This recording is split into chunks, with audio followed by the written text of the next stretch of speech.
Lori, get ready to spend the rest of your life in prison. And if the good Lord's willing, I hope you don't, and I hope nobody living on earth ever gets to see your sorry again. Larry Woodcock did not hold anything back, talking about the interview with Lori Vallow.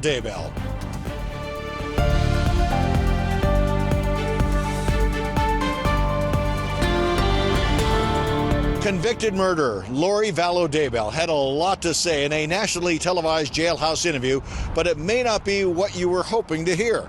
Vallow was found guilty and sentenced to life in prison for murdering two of her children, Tylee Ryan and J.J. Vallow, and conspiring in the murder of Chad Daybell's first wife, Tammy. I spoke with Larry Woodcock, J.J. Vallow's grandfather, and Nate Eaton from East Idaho News, and asked them their thoughts about the interview. Lori is such a narcissist. She has no integrity, no moral compass. She's a user of people. She still is. In a nationally televised interview from inside an Arizona jail, where Lori Vallow awaits yet another murder trial for the death of her fourth husband, Charles, the convicted murderer was grilled about her part in the deaths of her children, Tylee and JJ, and her husband's first wife, among other things. I have to ask you, are you and Kay going to watch the interview? The simple answer will be yes. I'm sure we will. But J.J. Vallow's outspoken grandfather, Larry Woodcock, made it clear he wasn't expecting to hear anything different from the woman who he believes cannot tell the truth. I love my daughter. I love J.J. No, you didn't. You might have liked him for a long time, for a while. But in 2017, that all ended. 2017. And she didn't have the integrity or the moral compass to even pick up the phone and call Kay and I and say, look, y'all come get JJ. Would y'all take Tylee too? In a heartbeat. Nate Eaton from East Idaho News has been the media face of these two murder trials and was the one who flew to Hawaii and confronted Lori in a parking lot before she was ever arrested and asked where the children were. She didn't say a thing. That was then. This is now. She has a lot to say in this interview, but whether we get any real answers, I don't think we will. I think it's going to be a lot of her talking and with her own agenda. I asked Nate why he thought people are still fixated on Chad and Lori, a couple already convicted of multiple murders. Look at O.J. Simpson. People are still fascinated by that trial. Casey Anthony, those ones are decades old, and they still find an interest in it. This may be something, Don, in 30 years that you and I sit down and talk about again. Larry and Kay Woodcock have heard and seen enough from Lori Vallow. Lori, get ready to spend the rest of your life in prison. I doubt seriously if there will ever be an interview. And if the good Lord's willing, I hope you don't, and I hope nobody living on earth ever gets to see your sorry again. You're incompetent, you're immoral, and you're disgusting. Inside the Broad River Correctional Institution in Columbia, South Carolina this evening, the first execution by firing squad in 15 years. He was pronounced dead by a physician at 6:08 p.m. 67-year-old Brad Sigmund was sentenced to death for the double murder of his ex-girlfriend's parents and chose to die by firing squad instead of the electric chair or the more common practice, lethal injection. So this is a huge development in the world of execution method. Some states began allowing firing squads as an option because of a shortage of lethal injection drugs. In recent years, there's been a reevaluation of the firing squad as a possible method of execution, primarily because lethal injection has only gotten worse over the decades. But another major concern has been the dozens of lethal injections that have been botched, some blamed on execution teams lacking the medical expertise to administer them. In recent years, however, some death penalty supporters have started to see the death by bullets as a more humane option. Since 1977, only 3 executions by firing squad have been carried out in the U.S. A hood is placed over the prisoner's head, and multiple corrections officers fire rifles from 15 feet away. Witnesses describing the scene. When the shots were fired, it was very loud. It was very jarring and very, as you can imagine, shots would be. At that point, I think pretty much everybody in the room flinched. Only these 5 states currently allow the procedure, with Idaho just this week moving one step closer to making it the primary execution method. And the governor of Idaho still needs to sign off on that change. And even if he does so, it wouldn't go into effect until June 2026. Morgan Norwood, ABC News, New York. Now, Isaiah Sharp with the Idaho News 6 forecast.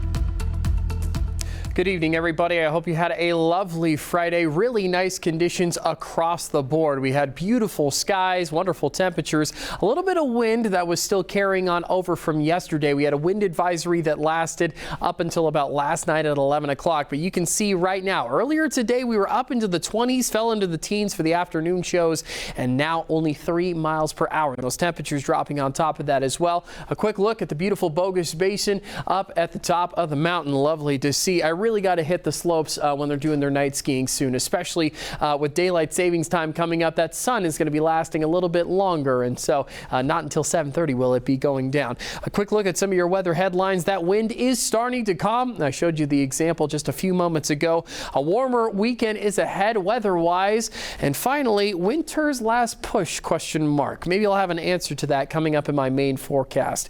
Here's a look at our live radar, and right now conditions looking crystal clear over the top of the Gem State. Not too much happening over the Treasure Valley, and you move down to the Magic Valley where a lot of activity was happening. Rain and snow mixes throughout the entire day, and conditions are lovely, and those are going to continue going into Saturday and Sunday. Taking a look at those temperatures, 50s up here in the Treasure Valley, 40s down in the Magic Valley, a couple of 40s up into the mountain ranges too, and going into tomorrow, more clear skies, but winter's final push could be closer than you think. Stay tuned. My extended forecast is in a moment.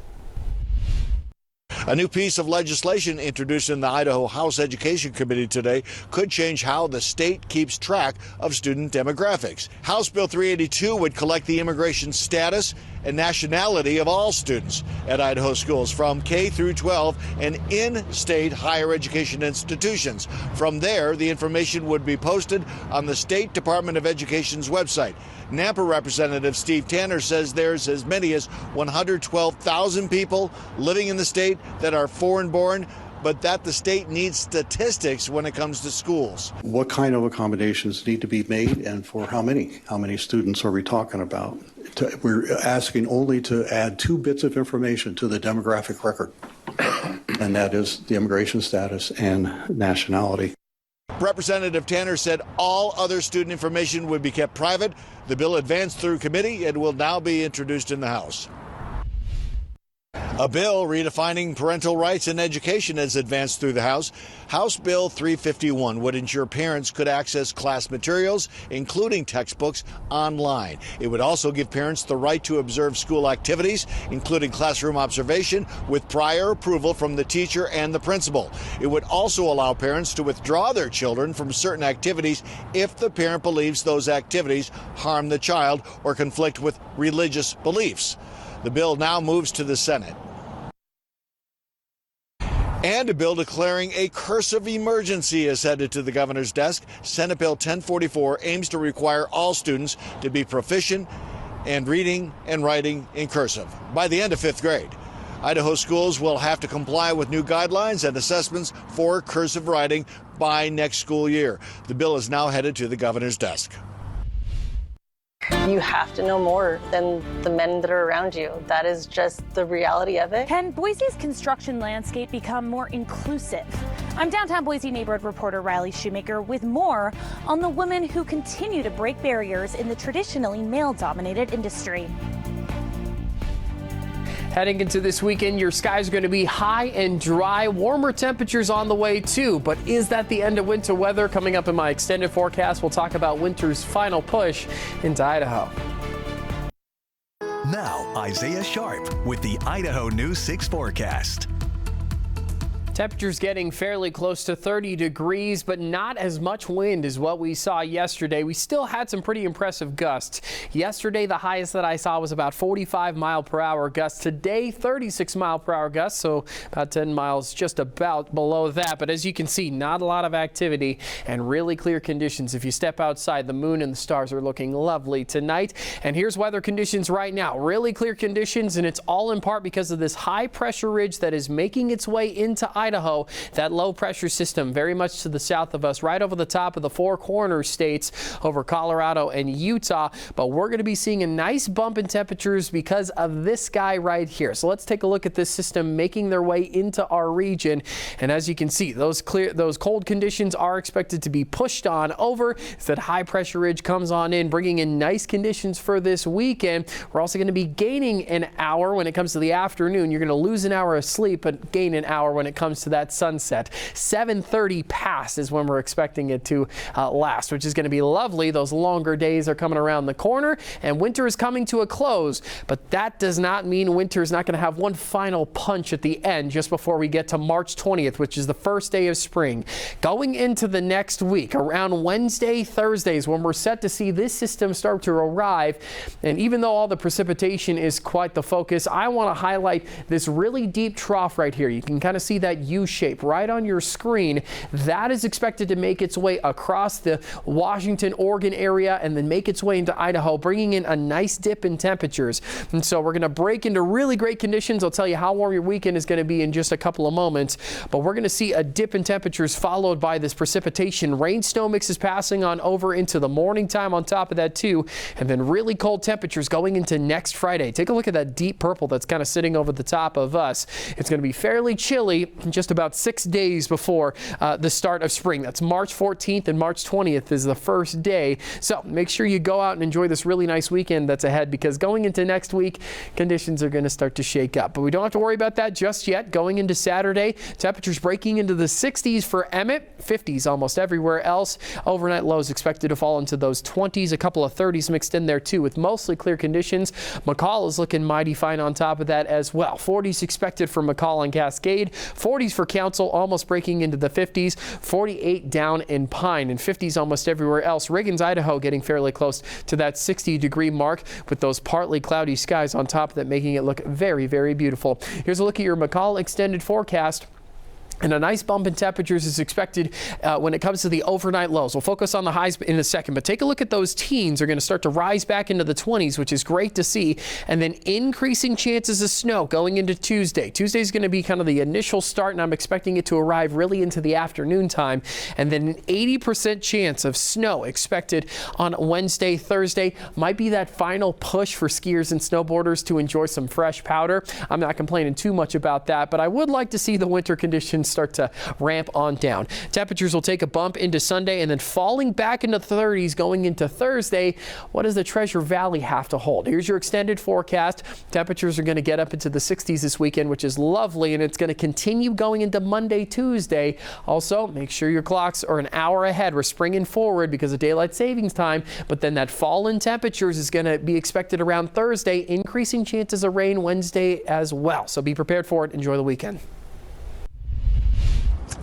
In the Treasure Valley, where development is rapidly evolving and the demand for skilled labor continues to rise, women remain significantly underrepresented in the construction industry. I'm downtown Boise neighborhood reporter Riley Shoemaker, and for Women's Construction Week, I caught up with one builder who's making a difference, one project at a time. Construction is booming in Idaho's Treasure Valley.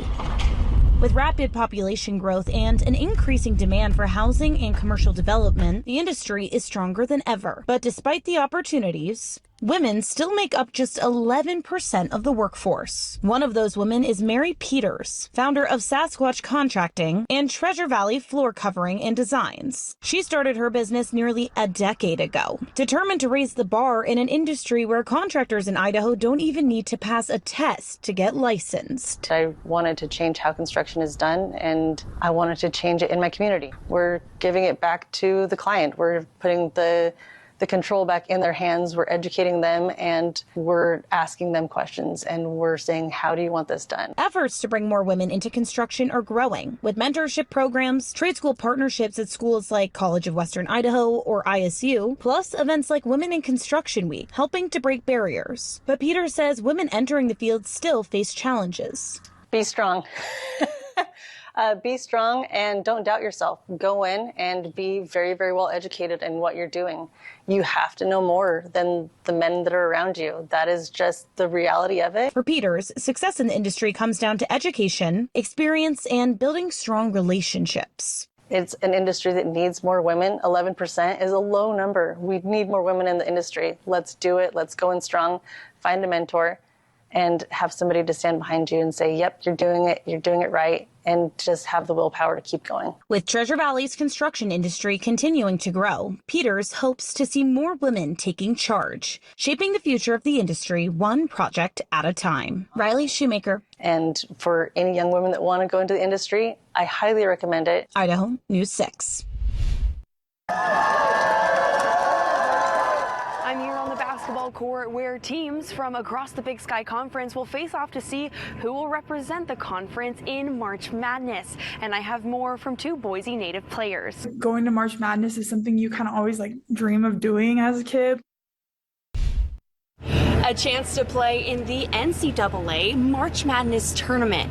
That's what's at stake during Starch Madness. I'm your neighborhood reporter, Ali Tripke, here on the court where the teams will face off to see who will represent the Big Sky Conference. I have more on the players to watch, including two of Boise's very own who are coming home to play. Who will take home the trophy? March is when you want to play your best basketball. Cut a piece off the net and make the trip to the NCAA March Madness tournament. Going to March Madness is something you kind of always dream of doing as a kid. For the men's bracket, Northern Colorado and the Montana Grizz lead the conference. And because these teams play each other 2 times in 2 months, they get a rematch a third time on Saturday and Sunday for some of these schools. So it's always going to be exciting to see how those third times play out. And for the women's bracket, Northern Arizona and Montana State are the top teams to watch. We will see them Sunday on action. Esme Morales from Montana State was the Big Sky MVP for this season. You also have Sophie Glancy from Northern Arizona. She is a 7-time Player of the Week in the Big Sky. Boise native Sophie Glancy sharing with me the excitement to come home and play in her hometown. My mom's there, my dad's there, my grandparents are there. I feel like my grandparents being there especially is a big high school reminiscent thing because they used to come to a lot of games in high school. The junior center and her fellow lumberjack guard, Audrey Taylor, played together at Timberline High School. But being teammates goes all the way back to their grade school years. Years of chemistry on the court translating to a record season in Flagstaff as the team secured a 16-2 conference record. So I feel really confident that the teams come together and in Boise that we're going to be playing our best basketball. And obviously it is really fun to go home and have my parents be able to watch me and my friends and my siblings. The NAU women's team will play Sunday at 2:30, hoping to secure the chance to go to March Madness. The reward at the end of it is to see the student athletes cut down the nets and know that they're going to represent the Big Sky Conference. Tip-off is Saturday at 12 p.m. And if you're looking for more details on the schedule and bracket, you can check out our website, idahonews6.com. Reporting on the court here at the Idaho Central Arena, I'm your neighborhood reporter, Ali Tripke for Idaho News 6. Idaho News 6 Ski Report is brought to you by Larry H. Miller Subaru. If you got plans to hit the slopes this weekend, I'll let you take a guess where most of the snow passed on over the last couple of days. 2 inches of a bogus basin only in the last 48 hours. Not too much activity yesterday. Nothing new up at Tamarack. Taking a look at Brundage as well. You can see not too much there. Sun Valley, 3 new inches in the last 24 hours. And you take one look at Pomerel. Holy cow. 14 new inches in the last 24 hours. 19 if you include the last 48 hours. Yeah, southern Idaho getting a nice coating. 6 new inches up in Magic Mountain over the last 48 hours. As always, this time of year, Gateway Parks and Ski and Tubing Hill is open. 1 new inch at Soldier Mountain, but I'm expecting they got a little bit more with that pit system passing on over. Hey, make sure you get out there. Enjoy the slopes for me. For anyone, making it to the age of 90 is no small task, and doing it on the slopes almost every day of the winter is even more impressive. And that's who Nancy Learman is. I'm your Twin Falls neighborhood reporter, Joey Martin, and I caught up with the birthday girl on the slopes of Magic Mountain as 5 generations of her family showed up to wish her happy birthday.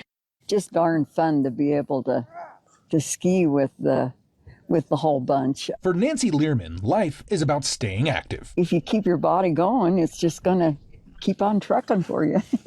Nancy actually turns 90 on May 21st, but for the longtime and beloved Magic Mountain ski instructor, celebrating her big day needed to happen now, and it needed to happen on the slopes. Because that celebration included 5 generations of family members showing up to carve powder with great-grandma before the snow starts to melt. You have 5 generations here to celebrate you. How does that make you feel to be able to look across the room and see 5 generations? Just absolutely awesome. It just is, the kids and the grandkids and the great-grandkids are just they're just so great. And I've had good ski experiences with every one of them. Nancy's daughter, Barbie Denny, says her mom is an inspiration for the entire family. Really, once in a while, tell her she'll probably outlive us. She has an endurance, and she just keeps going and going. The enthusiasm is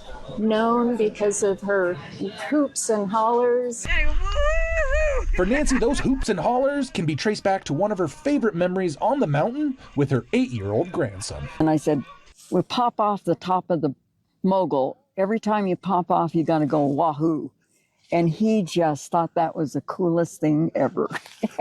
While most people just about to turn 90 are looking to take an easier path, for Nancy, there's no better path than the one that's downhill and covered in fresh powder. People would call you an inspiration. When you hear that, what's your thought? Oh, I just think it's magnificent. I just think it's super. It just almost makes me cry. Reporting from the slopes of Magic Mountain, I'm your neighborhood reporter, Joey Martin, Idaho News 6. Now we'll look outside from the Treasure Valley Chevy Dealers Tower Cam.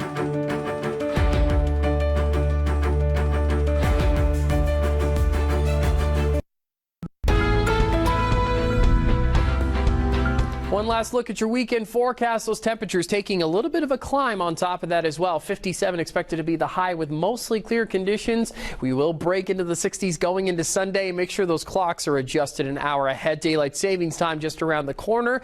Consistent 60s to start out the week. We'll get fairly close to 60 on Wednesday, but then increasing chances of rain are going to happen going into Wednesday, Thursday, and then that last winter push that I talked about is expected to arrive on top of that too. Next weekend we'll watch out for those temperatures, expected to take a little bit of a tumble, so make sure you get out and enjoy the nice skies we got this weekend and those 60-degree temperatures too. Thanks so much for joining us here on Idaho News 6. Appreciate you tuning in. We hope to see you again soon. Until then, have a good night.